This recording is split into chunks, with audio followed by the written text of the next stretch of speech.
Okay sir. ನಿನ್ನೆ February 2 Belagavi ಜಿಲ್ಲೆಯಲ್ಲಿ February 2ನೇ ತಾರೀಕು ಒಂದು ಸೌದತ್ತಿ ಪೊಲೀಸ್ ಸ್ಟೇಷನ್ ವ್ಯಾಪ್ತಿಯಲ್ಲಿ ಇರುವ ಹುಲಿಗಟ್ಟಿ ಕ್ರಾಸ್ ವಿಲೇಜ್ ಅಲ್ಲಿರುವ ಕ್ರಾಸ್ ಹತ್ರ ಒಂದು ಮರ್ಡರ್ ಕೇಸ್ ಒಂದು ರಿಪೋರ್ಟ್ ಆಗಿದೆ. ಈ ಮರ್ಡರ್ ಕೇಸಲ್ಲಿ ವಿಕ್ಟಿಮ್ ಆಗಿರೋರು, ಜೀವಹಾನಿಯಾಗಿರೋರು ಬಸವರಾಜ್ ಪರಪ್ಪ, ಇವರಿಗೊಂದು 49 ವರ್ಷ. ಇವರನ್ನು ಅಕ್ಯೂಸ್ಡಾದ ಈರಯ್ಯ ಸಂಗಯ್ಯ ಮಠಪತಿ ಎಂಬುವರು ಕೊಲೆ ಮಾಡಿದ್ದಾರೆ.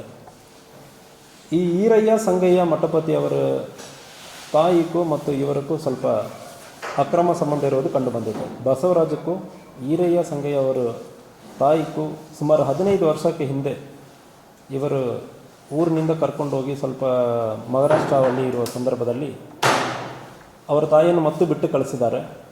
ಈ ವ್ಯಕ್ತಿ ಬಸವರಾಜ್ ವ್ಯಕ್ತಿ ಬಿಸಿಡೋಣಿ ಗ್ರಾಮದ ವ್ಯಕ್ತಿ. 15 ವರ್ಷ ಹಿಂದುಗಡೆ ಸಂಬಂಧ ಇತ್ತು ಮತ್ತು ಈರಯ್ಯ ಅವರ ತಾಯಿಯನ್ನು ಕರ್ಕೊಂಡು ಹೋಗಿರೋ ದ್ವೇಷ ಇತ್ತು. ಸೊ ಅದಾದಮೇಲೆ ಇತ್ತೀಚೆಗೆ ಈ ಬಸವರಾಜ ಬಿಸಿರೋಣಿ ಗ್ರಾಮದಲ್ಲಿ ಮನೆ ಕಟ್ಟುವುದಕ್ಕೆ ಬರೋ ಸಂದರ್ಭದಲ್ಲಿ ಅವಾಗ ಸಣ್ಣಪುಟ್ಟ ಇಶ್ಯೂಸ್ ಆಗ್ತಾ ಇತ್ತು. ಮತ್ತು ಇವರು ಬಂದು ಇಂತಾಗ ಊರಲ್ಲಿ ಓಡಾಡ್ಕೊಂಡಿರೋ ಸಂದರ್ಭದಲ್ಲಿ ನಮಗೆ ಮರ್ಯಾದೆ ಕಮ್ಮಿ ಆಗ್ತದೆ ಅಂದರೆ ಹೇಳ್ಕೊಂಡು ಜಗಳ ತೆಗೆದಿರ್ತಾರೆ ಇದಕ್ಕೆ ಹಿಂದೆ. ಈ ಸಂದರ್ಭದಲ್ಲಿ ನಿನ್ನೆ ಅವರು ಬಿಸಿರೋಣಿ ಗ್ರಾಮದಿಂದ ಇಲ್ಲಿ ಹುಲಿಕಟ್ಟಿ ಕಡೆ ಬರೋ ಸಂದರ್ಭದಲ್ಲಿ ಫಾಲೋ ಮಾಡಿಕೊಂಡು ಬಂದು ಒಂದು ಚಾಕಿನಿಂದ ಬಸವರಾಜಕ್ಕೆ ತಲೆಗೆ, ಭುಜಕ್ಕೆ ಮತ್ತು ಬೆನ್ನಿಗೆ, ಹೊಟ್ಟೆಗೆಲ್ಲ ತುಂಬ ಗಂಭೀರವಾದ ಗಾಯವನ್ನು ಪಡಿಸಿರ್ತಾರೆ. ಅದೇ ರೀತಿಯಲ್ಲಿ ಇದನ್ನು ತಡೆಗಟ್ಟಿ ಮತ್ತು ಡಿಫೆನ್ಸಿವ್ ಇಂಜುರಿಯಾಗಿ ಈ ಈರಯ್ಯಕ್ಕೂ ಕೂಡ ಕೆಲವೊಂದು ಇಂಜುರೀಸ್ ಆಗಿದೆ. ಸೊ ಅದರಿಂದ ಈರಯ್ಯನು ಕೂಡ ಹಾಸ್ಪಿಟಲಲ್ಲಿ ಅಡ್ಮಿಟ್ ಆಗಿದ್ದಾನೆ. ಸೊ ಒನ್ಸ್ ಹಾಸ್ಪಿಟಲಿಂದ ಡಿಸ್ಚಾರ್ಜ್ ಆದಮೇಲೆ ತಕ್ಷಣ ಅದು ನಾವು ಪೊಲೀಸ್ ಕಸ್ಟಡಿಗೆ ತೊಗೊಳ್ತೀವಿ. ಈ ಸಂದರ್ಭದಲ್ಲಿ ಈ ಈರಯ್ಯ ಅವರ ತಮ್ಮ ಘಟನೆ ಆಗಿರುವ ಸ್ವಲ್ಪ ಟೈಮಲ್ಲಿ ಬೇರೆ ಕಡೆಯಿಂದ ಹುಬ್ಳಿಯಲ್ಲಿ ಅವನು ಕೆಲಸ ಮಾಡ್ತಾ ಇದ್ದಾನೆ. ಅವನು ಕೂಡ ಬಂದಿದ್ದ. ಸೊ ಇದು ಘಟನೆಯಲ್ಲಿ ಅವನ ಪಾತ್ರ ಇದೆ ಎಂಬುದರ ಬಗ್ಗೆ ವಿಚಾರಣೆ ನಡೀತಾ ಇದೆ. ಈ ಘಟನೆಯಲ್ಲಿ ಆ ಸ್ಥಳದಲ್ಲಿ ನೋಡಿರೋರು ಐ ವಿಟ್ನೆಸ್ಸಲ್ಲಿ ವಿಚಾರಣೆ ಮಾಡುವ ಸಂದರ್ಭದಲ್ಲಿ ಇವರಿಬ್ಬರ ಮಧ್ಯದಲ್ಲಿ ಹೊಡೆದಾಟ ಆಗಿರೋದು ಮತ್ತು ಚಾಕಿನಿಂದ ಹೊಡೆದಿರೋದು ಕಂಡುಬಂದಿದೆ. ಇವರನ್ನು ಸೆಕ್ಯೂರ್ ಮಾಡಿ ನಮ್ಮ ಕಸ್ಟಡಿಯಲ್ಲಿ ಇದ್ದಾರೆ. ಸ್ವಲ್ಪ ಹಾಸ್ಪಿಟಲಿಂದ ಡಿಸ್ಚಾರ್ಜ್ ಮಾಡಿ ಆದಮೇಲೆ ಇವರನ್ನು ನಾವು ಅರೆಸ್ಟ್ ಮಾಡ್ತೀವಿ.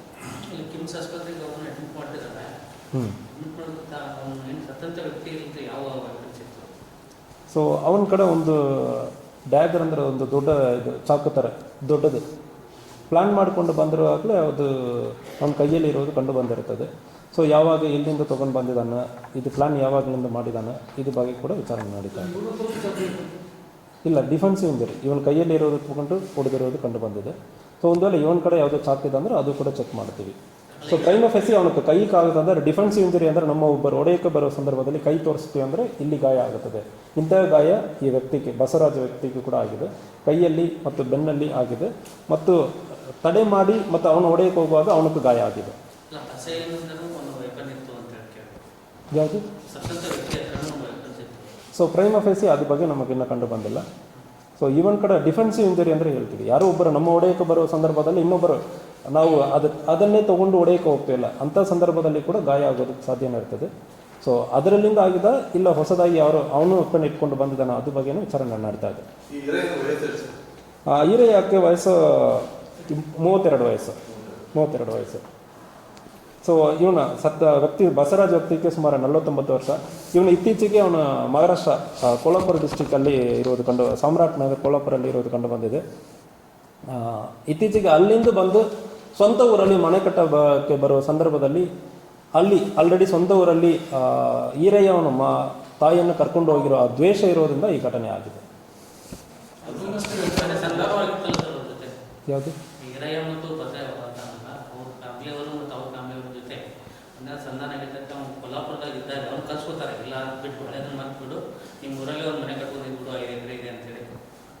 ಸೊ ಫಸ್ಟ್ ಘಟನೆ ಈ ಮರ್ಡರ್ ಕೇಸಲ್ಲಿ ಫಸ್ಟ್ ಘಟನೆ 15 ವರ್ಷಕ್ಕೆ ಹಿಂದೆ ಇವರೆಲ್ಲ ಒಂದೇ ಊರಲ್ಲಿ ಇದ್ದವರು.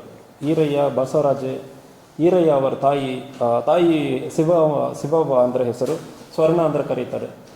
ಸ್ವಲ್ಪ ಆವಾಗ ಒಂದು ಪರಿಚಯ ಆಗಿ ಅವರ ಜೊತೆಗೆ ಈರಯ್ಯ ಅವನ ತಾಯಿಯನ್ನು ಮಹಾರಾಷ್ಟ್ರ ಕೋಲಾಪುರ ಕಡೆ ಕರ್ಕೊಂಡೋಗಿ ಸ್ವಲ್ಪ ವಾಸ ಮಾಡಿ ಆದಮೇಲೆ ಬಿಟ್ಟಿದೆ ಇರೋದು ಕಂಡು ಬಂದಿರ್ತದೆ. ಅದಾದಮೇಲೆ ಇವರು ಬಂದು ಇಲ್ಲಿ ಹುಬ್ಳಿಯೆಲ್ಲ ವಾಸ ಇರ್ತಾರೆ.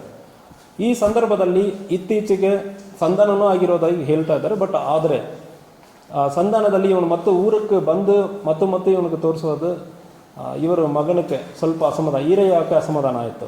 ಸೊ ನಮ್ಮ ತಾಯಿಗಿಂತ ಮೋಸ ಆಗಿದೆ, ಇವನು ಊರಿಗೆ ಬರುವಾಗ ಉಳಿದವರು ನಮ್ಮನ್ನು ಒಂದು ಅವಮಾನವಾಗ್ತಾ ಇದೆ ಅಂದರೆ ಆ ನೆಪದಲ್ಲಿ ಈ ಘಟನೆ ಆಗಿದೆ. ಈರೆಯಕ್ಕೆ ತಂದೆನೂ ಇದ್ದಾರೆ, ಈರೆಯಕ್ಕೆ ತಂದೆ ತಾಯಿ ಇಬ್ಬರು ಇದ್ದಾರೆ. ತಂದೆ ಈರೆಯ ಜೊತೆ ಇದ್ದಾನೆ, ತಾಯಿ ಈರೆಯ ತಮ್ಮನ ಜೊತೆ ಇದ್ದಾರೆ ಹುಬ್ಳಿಯಲ್ಲಿ.